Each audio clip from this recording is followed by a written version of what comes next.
Halo, salam jumpa pemirsa. Agropelita News kembali hadir menyapa Anda edisi hari ini, Senin 4 September 2023. Selain dua informasi tadi, redaksi kami juga telah menyiapkan sejumlah informasi menarik dan aktual lainnya. Bersama saya Alvina Rahma, dan berikut kita simak bersama Agropelita News selengkapnya.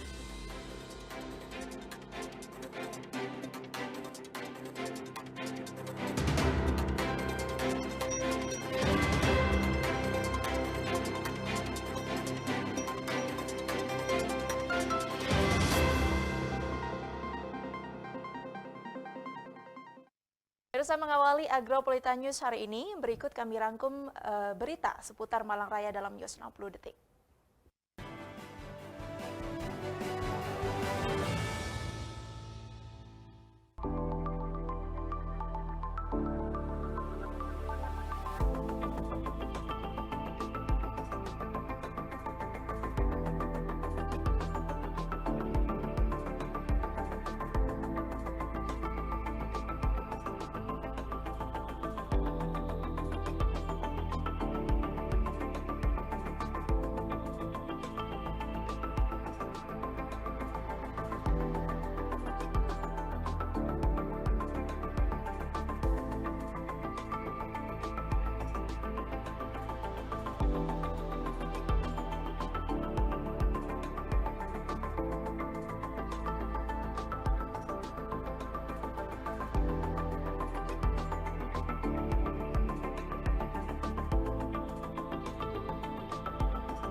Pemirsa, guna menekan kenaikan harga beras serta beberapa bahan pokok seperti telur serta ayam potong beberapa pekan terakhir, pemerintah harus segera menurun tangan. Salah satunya adalah melakukan operasi pasar atau pasar murah.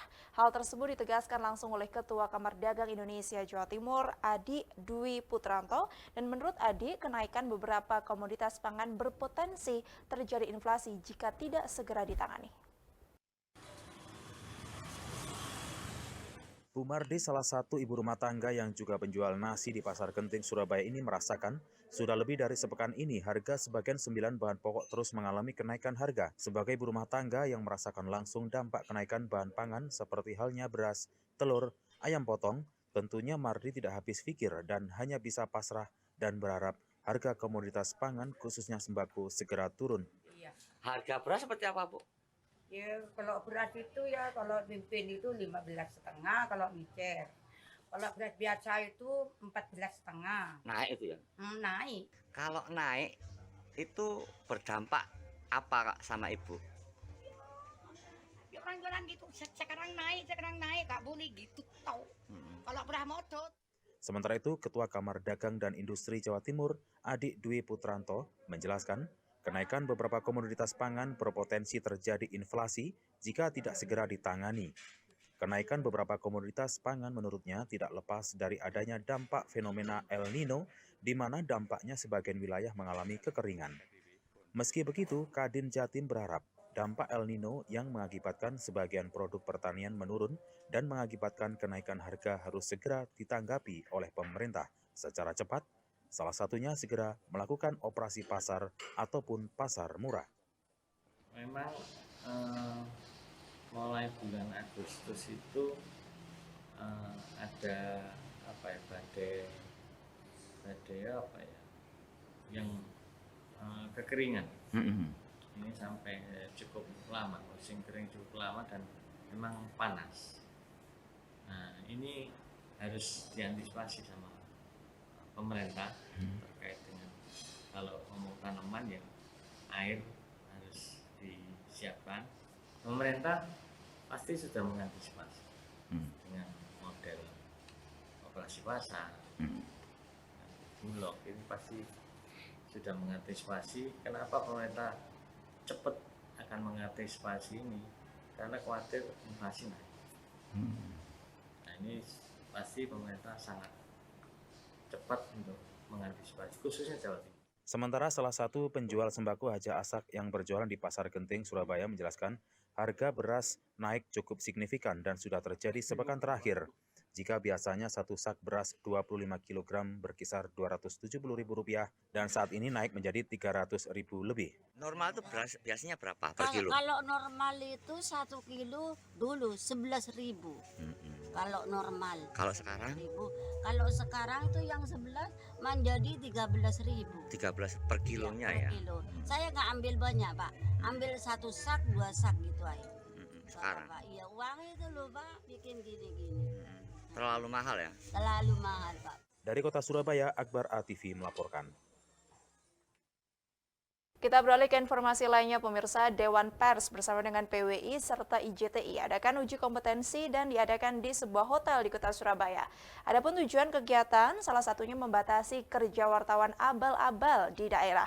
Selain itu juga sebagai peningkatan kemampuan wartawan secara profesional sesuai dengan kode etik. Lalu seperti apa saja proses kegiatan ini? Berikut liputan selengkapnya untuk Anda.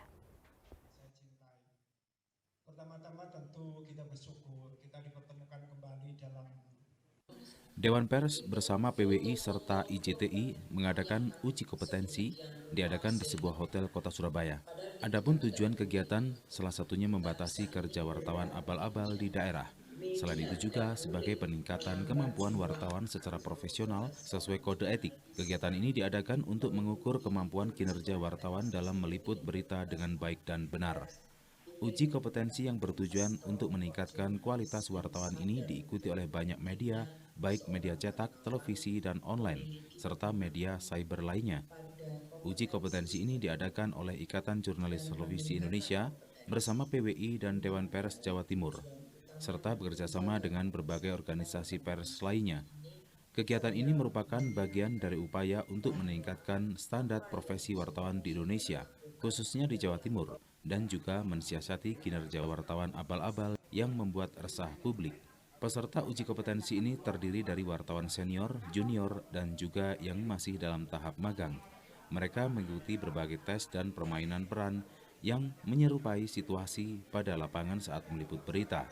Melalui uji kompetensi ini, wartawan diharapkan dapat meningkatkan kemampuan dalam meliput berita dengan baik dan benar, serta dapat menghadapi tantangan dalam dunia jurnalistik dan berimbang.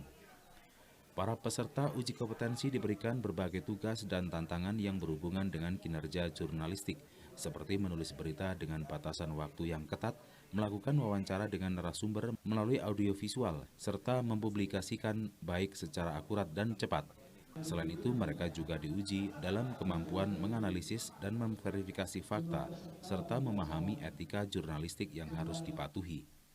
Para peserta uji kompetensi ini juga diberikan pelatihan dan pembinaan oleh para ahli dalam bidang jurnalistik.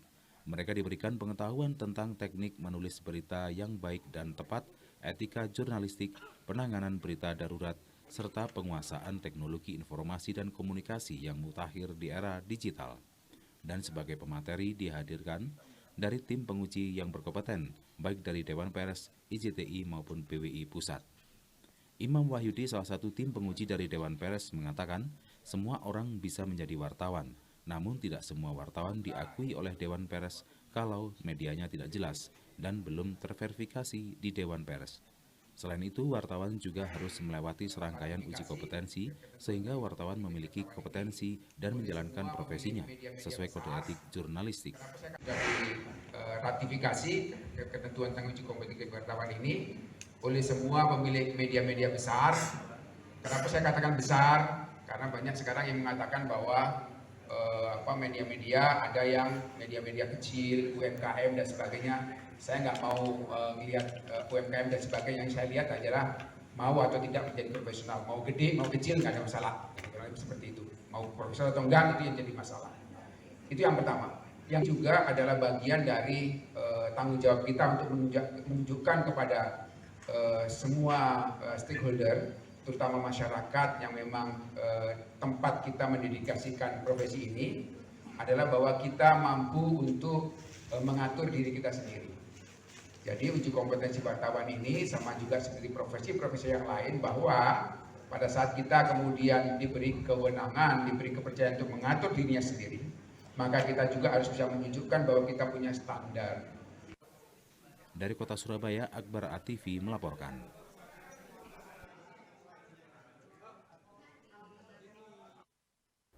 Pemirsa, saja berikut kami akan segera kembali. Untuk itu tetaplah bersama kami di Agroberita News.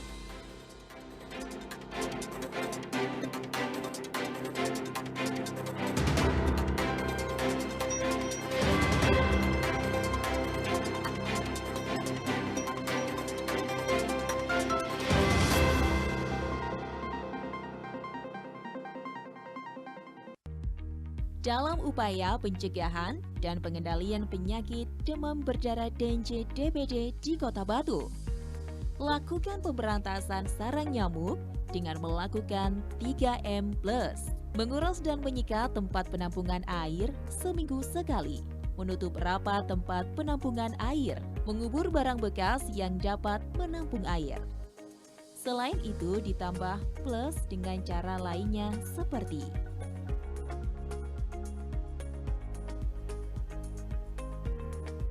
masyarakat dapat melaksanakan bulan bakti gerakan pemberantasan sarang nyamuk 3M+ serentak tiap hari Jumat, minggu keempat bulan Maret dan Juli tiap tahunnya.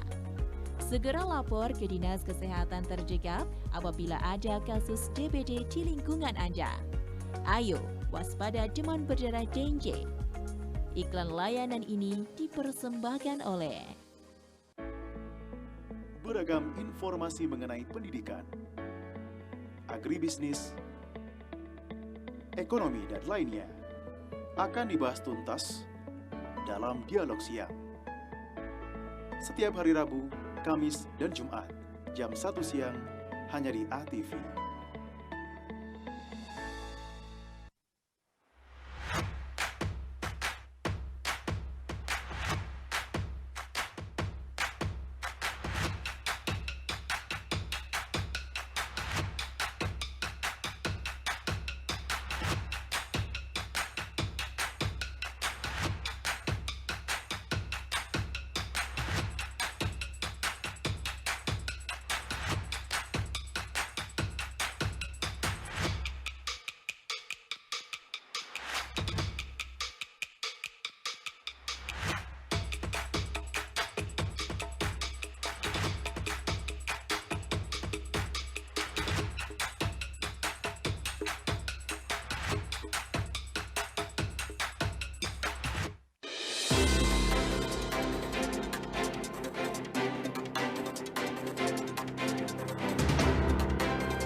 Terima kasih pemirsa Anda masih bersama kami di Agroberita News. Kita lanjutkan ke informasi lainnya. PJ Wali Kota Batu Aris Agung Paiwai ajak seluruh kepala OPD di lingkungan pemerintah Kota Batu untuk hadir, mengawal dan mendampingi atlet Kota Batu di Pekan Olahraga Provinsi atau Porprov Jawa Timur di semua cabang olahraga yang diikuti.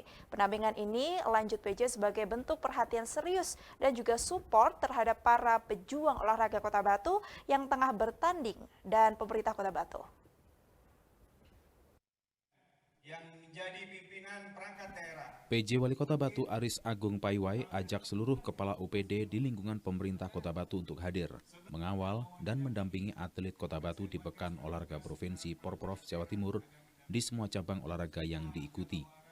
Pendampingan ini lanjut PJ sebagai bentuk perhatian serius dan support terhadap para pejuang olahraga Kota Batu yang tengah bertanding yang membawa nama Kota Batu. Menurut Aris Agung Paiwai, semua kepala OPD untuk mendampingi semua cabang olahraga, apalagi masuk final. Ini bentuk perhatian serius pemerintah kepada para atlet. Aris juga berpesan agar seluruh atlet menunjukkan prestasi dan kemampuan terbaiknya untuk memperjuangkan hasil latihan yang telah diikuti untuk mendapatkan kemenangan. Selain itu, dengan tekad yang bulat, ia berharap seluruh kontingen mendapatkan prestasi yang lebih baik dari Porprov sebelumnya yang memperoleh 42 medali, yaitu 11 medali emas, 20 medali perak, dan 11 medali perunggu.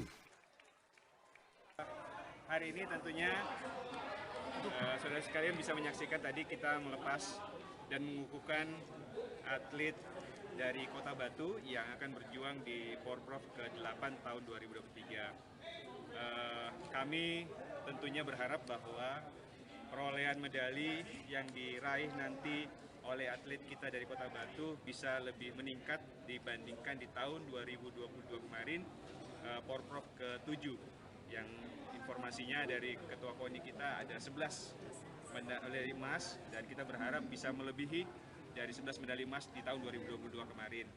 Nah, tentunya dengan harapan bahwa hasil dari pelatihan pembinaan yang selama ini sudah dilakukan oleh seluruh cabur-cabur tentu bisa meningkatkan prestasi mereka. Dan harapan kita semua bahwa semua cabang olahraga bisa bertanding secara fair play, dengan semangat yang tinggi, dengan keinginan yang kuat, dan tentunya kami dari KONI dan juga pemerintah Kota Batu memberikan fasilitas yang memadai untuk para atlet kita untuk berjuang di 3 daerah, apakah itu di Sidoarjo, Mojokerto, dan Jombang. Perhelatan Pekan Olahraga Provinsi Porprov Jawa Timur yang ke-8 tahun 2023 akan digelar tanggal 9 sampai 12 September 2023 di Kabupaten Sidoarjo, Kabupaten Mojokerto, dan Kabupaten Jombang. Kontingen Kota Batu sebanyak 288 atlet dari 28 cabang olahraga akan berkompetisi dalam event bergengsi Porprov Jawa Timur dengan semangat optimis juara. Cabang olahraga yang diikuti meliputi IBC MMA yang baru, Popdasi, ESI, FAJI, PGSI, ISI, Perbakin, Percasi, PBSI, PPVSI, PASI, Kodrat, Pertina, Taekwondo, IPSI, PTMSI, POSI, Forki, FASI, PELTI, PBJI, WUSU, POPSI, PDBI, IOD, GAPSI, Perbasi, PSSI, dan Futsal. Ketua KONI Kota Batu Sentot Ari Wahyudi menjelaskan para atlet telah melalui berbagai latihan yang cukup untuk persiapan Porprov kali ini. Ia juga memohon doa restu seluruh masyarakat Kota Batu agar meraih prestasi terbaik. KONI Kota Batu juga sudah melaunching jargon kontingen Kota Batu yakni pantang menyerah optimis juara. KONI yakin dengan berbagai persiapan yang dilakukan, prestasi kontingen Kota Batu dalam Porprov Jatim tahun ini akan meningkat dibandingkan Porprov Jatim sebelumnya. Alhamdulillah pada pagi hari ini terima kasih kepada pemerintah Kota Batu yang memberikan support luar biasa, baik PJ Wali Kota dan seluruh jajarannya. Insya Allah support ini akan menambah semangat daripada atlet-atlet kita yang akan berlaga di Porprov 8 Jawa Timur tahun 2023 ini. Dan tadi sudah banyak disampaikan Pak PJ Wali Kota, harapan kami kepada semua atlet yang akan berlaga semoga berangkat selamat, pulang selamat, dan bisa mendulang prestasi sebaik-baiknya. Kalau tahun-tahun kemarin kita dapat 11 emas, 20 perak, 11 perunggu yang ada di Porprov 7 2022, mudah-mudahan di Porprov tahun 2023 ini insya Allah ada peningkatan untuk emas dan sebagainya. Sehingga dari peraknya dulu 2020 insya Allah akan bisa meningkat untuk mendulang prestasi emas. Pelepasan kontingen Kota Batu ditandai dengan penyerahan bendera Kota Batu dari PJ Wali Kota Batu kepada Ketua Satgas Kontingen Porprov Jawa Timur 2023, Sumadi. Hadir dalam kegiatan ini Ketua DPRD Asmadi, Wakil Ketua DPRD Nur Rahman, anggota DPRD Didik Mahmud, perwakilan Forkopimda, staf ahli Wali Kota, Agus Mahmudi, asisten pemerintahan dan Kesra, Susetya Herawan, dan Kepala OPD di lingkungan pemerintah Kota Batu. Sekedar perlu diketahui, dalam Porprov Jatim tahun 2022 lalu, Kota Batu memperoleh 42 medali dengan rincian 11 medali emas, 20 medali perak, dan 11 medali perunggu. Jika dirinci dari cabang olahraga WUSU mendapatkan 9 medali, tinju 5 medali, gulat 5 medali, para layang 5 medali, selam 4 medali, tarung derajat 4 medali, IOD 3 medali, catur 2 medali, jujitsu 2 medali, menembak 1 medali, balap sepeda 1 medali, dan biliar 1 medali. Sementara cabang olahraga peraih juara umum adalah para layang. Atlet Kota Batu pantang menyerah dan optimisme. Dari Kota Batu, Akbar Atifi melaporkan.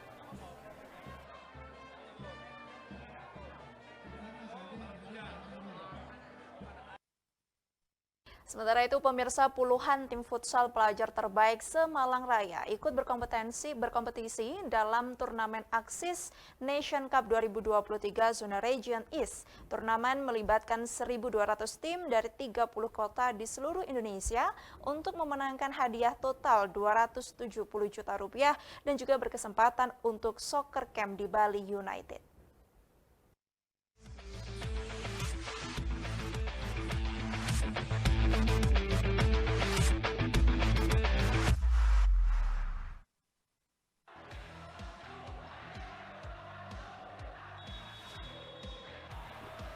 Bertempat di SM Futsal Sidomoro, Kota Malang, puluhan tim pelajar dari seluruh Malang Raya ikut serta dalam turnamen Axis Nation Cup 2023 Region Zona East. Sebanyak 40 tim saling berkompetisi untuk masuk ke final. Masing-masing tim berkompetisi sehat untuk bisa mengalahkan lawan. Sportivitas menjadi harga mati dalam gelaran kali ini. Dari kompetisi kali ini menyisakan 4 tim terkuat zona Malang yang akan berlaga pada semifinal Axis Nation Cup 2023. Di antaranya SMK 1 Kepanjen, SMK Diponegoro Tumpang, SMA Negeri 1 Gondang Legi, dan SMA 2 Kota Batu yang akan merebutkan juara 1, 2, dan 3 bersama. Event ini digelar untuk menjaring tim futsal terbaik dari seluruh Indonesia, terbagi dalam 4 kota di Regional East, Malang, Surabaya, Denpasar, dan Mataram. Akan terpilih 1 tim terbaik untuk menuju ke region nasional. Hal ini menjadi ajang yang positif untuk perkembangan futsal di Indonesia. Kompetisi ini menjadi batu loncatan untuk menjadi pemain timnas Indonesia di masa depan. Jadi ini adalah acara Axis Nation Cup nasional, kebetulan ada di 30 kota, termasuk Malang. Nah, Malang ini tergabung di Regional East, ada 4 kota di Regional East. Ada Malang, Surabaya, kemudian ada Denpasar dan juga Mataram. Nah, nanti untuk juaranya di Malang ini, kita ada 40 sekolah yang bertanding se-Malang Raya. Nanti juara 1 akan mewakili Malang bertanding dengan 4 kota di Region East. Siapapun nanti yang juara, target kita karena saya juga menggandeng AFK Kota Malang, Mas Orton, insya Allah yang juara di Regional East yang berangkat ke Jakarta dari Malang ya Mas. Dari Malang. Tagline kita ngalam juara. Sebanyak 4 tim region Malang akan bersaing menjadi juara regional. Juara 1 akan berangkat ke Bali untuk menjalani kompetisi lanjutan tingkat nasional. Dari Kota Malang, Dion Arista, Newsport ATV melaporkan.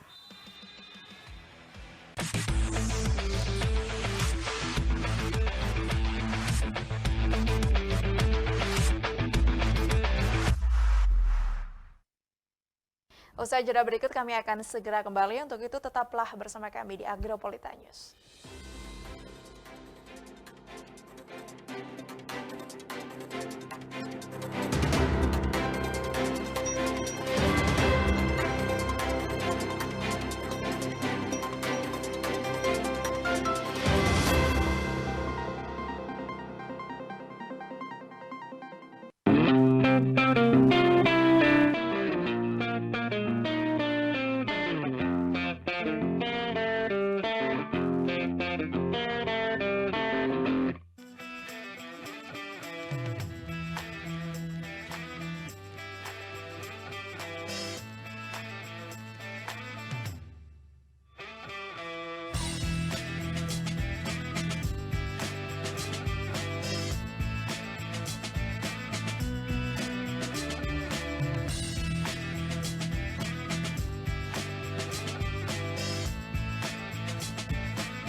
Terima kasih pemirsa Anda masih bersama kami di Agropelita News. Kita lanjutkan ke informasi lainnya. Dalam proses pengoperasian selama uji coba Balai Uji KIR Kota Batu, nantinya akan melalui proses yang harus dilalui. Hal ini untuk mengetahui estimasi waktu pelayanan dan juga strategi yang digunakan dalam pengoperasiannya.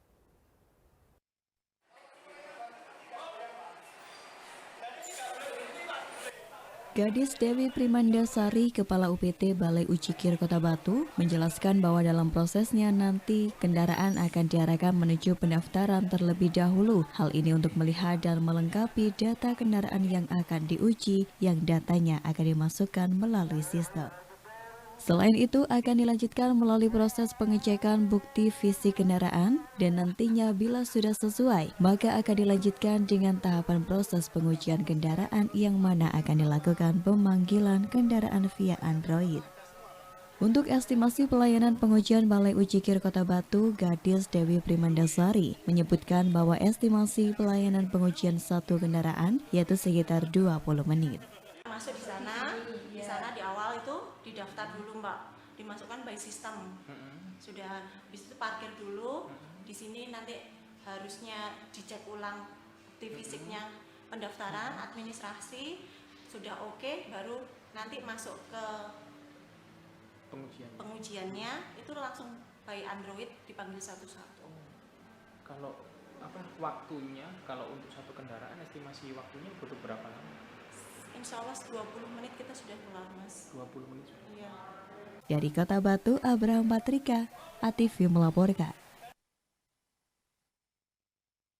Sementara itu pemirsa, terkait dengan persiapan dalam pengoperasian Balai Uji Kendaraan Bermotor Kota Batu nantinya sementara akan tetap menggunakan pelayanan secara manual, tetapi akan berkembang menuju arah digital sehingga semua akan dilaksanakan secara online.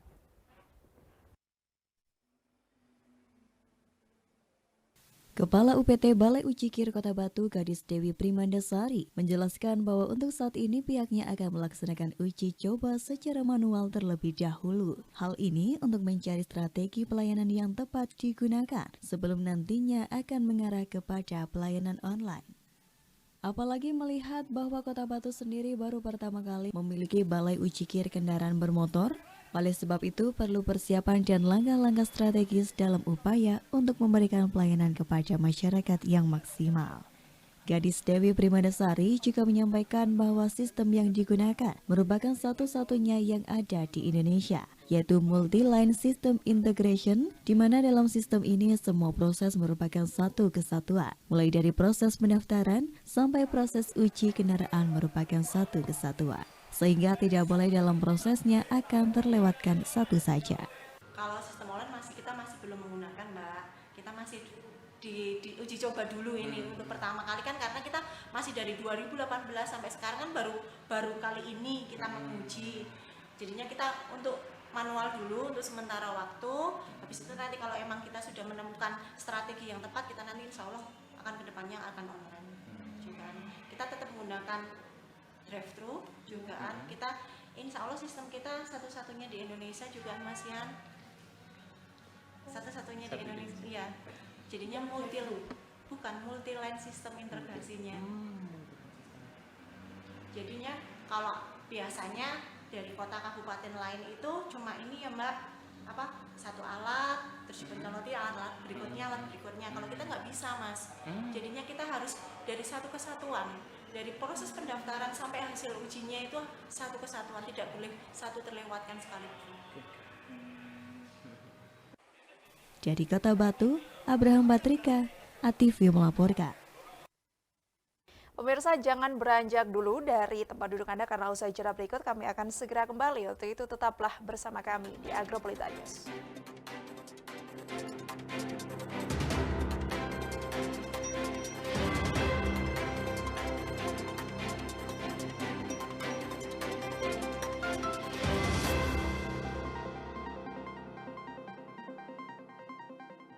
Definisi netralitas: bebas konflik kepentingan, tidak memihak, bebas intervensi, objektif, bebas pengaruh, adil. Jaga netralitas ASN dalam pemilu 2024. Iklan layanan ini dipersembahkan oleh daftarkan diri Anda dan keluarga menjadi peserta BPJS Ketenagakerjaan. Iuran rutin per bulan. Manfaat dari BPJS Ketenagakerjaan sesuai peraturan pemerintah yaitu 1. Mendapatkan pengobatan dengan perawatan tanpa batas sesuai indikasi medis. 2. Santunan kematian sebesar 70 juta rupiah dengan ketentuan meninggal dunia karena kecelakaan kerja. 3. Santunan kematian sebesar 42 juta rupiah dengan ketentuan meninggal dunia bukan karena kecelakaan kerja. 4. Beasiswa sebesar 174 juta rupiah dengan ketentuan minimal kepesertaan 3 tahun untuk 2 orang anak ahli waris. 5. Tabungan sebesar Rp240.000, iuran dibayar selama 1 tahun penuh. Informasi lebih lanjut. Kerja keras bebas cemas bersama BPJS Ketenagakerjaan. Iklan layanan ini dipersembahkan oleh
Terima kasih pemirsa, Anda masih bersama kami di Agropolitan News. Kita lanjutkan, sebanyak 1.000 anggota pramuka mulai dari siaga, penggalang, penegak, pandeka, bahkan pembina pramuka Kuarcap Kota Batu mengikuti puncak acara peringatan Hari Pramuka ke-62 yang bertempat di lapangan Arjuna Wiwaha, Kelurahan Sisir, Kota Batu. Peringatan Hari Pramuka ke-62 harapkan anggota pramuka lebih profesional dan juga berkualitas.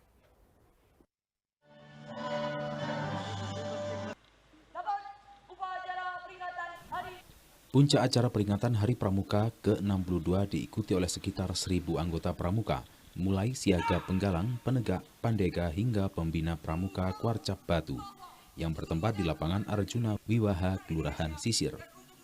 PJ Wali Kota Batu selaku Majelis Pembimbing Cabang Kuarcap Gerakan Pramuka Kota Batu menjadi pemimpin apel Hari Pramuka ke-62.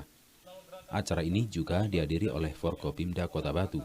Dalam sambutannya, PJ Wali Kota Batu membacakan sambutan Ketua Kuartir Nasional Pramuka dalam upacara peringatan Hari Pramuka ke-62.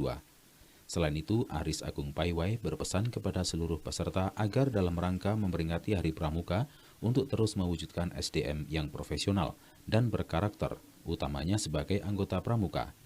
Aris juga berharap agar supaya kualitas anggota pramuka semakin berkualitas dan profesional. Dalam kegiatan ini juga diselenggarakan berbagai kegiatan seperti pertunjukan baris berbaris dan kesenian dari anggota Kuarcap Gerakan Pramuka Kota Batu. Selain itu diberikan pula penghargaan kepada penerima tanda penghargaan Gerakan Pramuka untuk 8 pembina pramuka di Kota Batu. Dari Kota Batu, Vicky Ativi melaporkan. Setelah itu pemirsa, Polres Malang tetapkan sopir travel sebagai tersangka dalam kasus kecelakaan lalu lintas yang terjadi di Jalan Tol Pandaan Malang.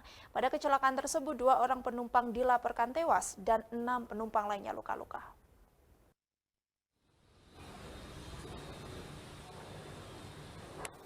Pria 32 tahun warga Kabupaten Tuban yang terlibat kecelakaan maut di Jalan Tol Pandaan Malang pada kilometer 85, Kecamatan Singosari resmi ditetapkan sebagai tersangka kecelakaan yang melibatkan mikrobus Toyota Hiace serta truk Isuzu.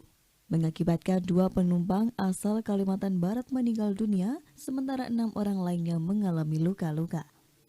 Kasat Lantas Polres Malang AKP Agnes Juwita menjelaskan pengemudi mobil Toyota Hiace telah ditahan oleh pihak kepolisian.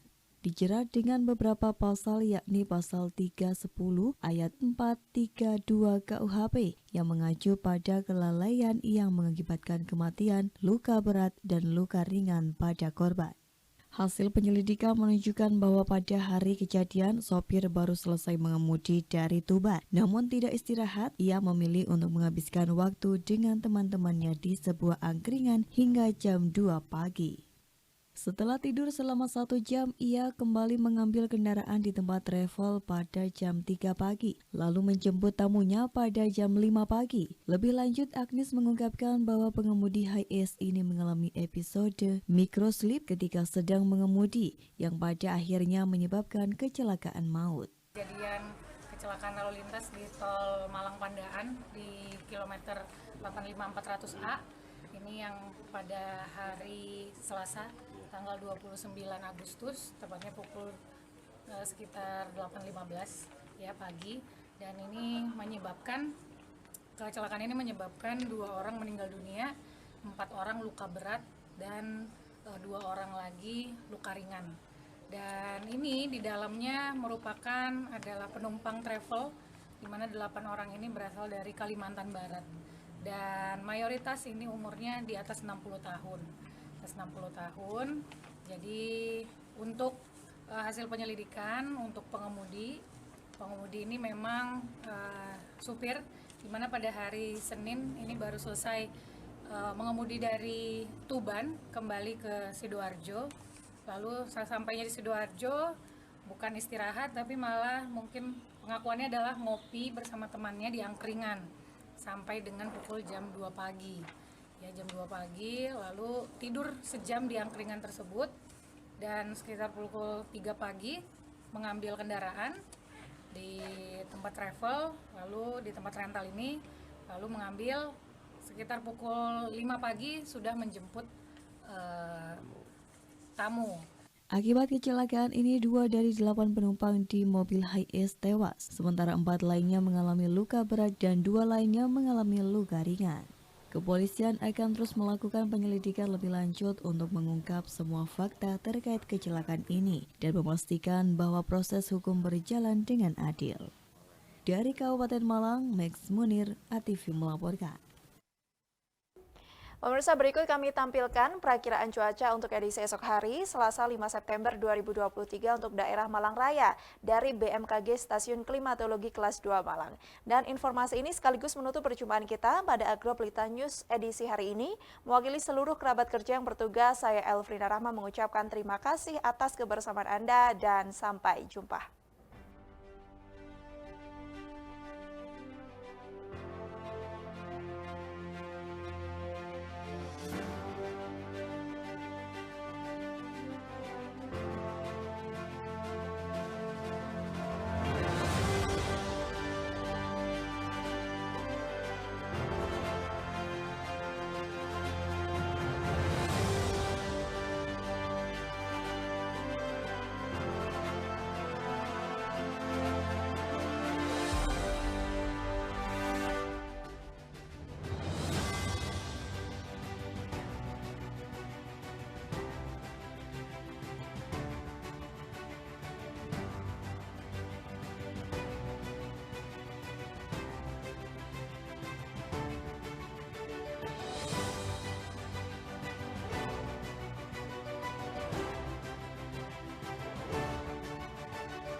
macet.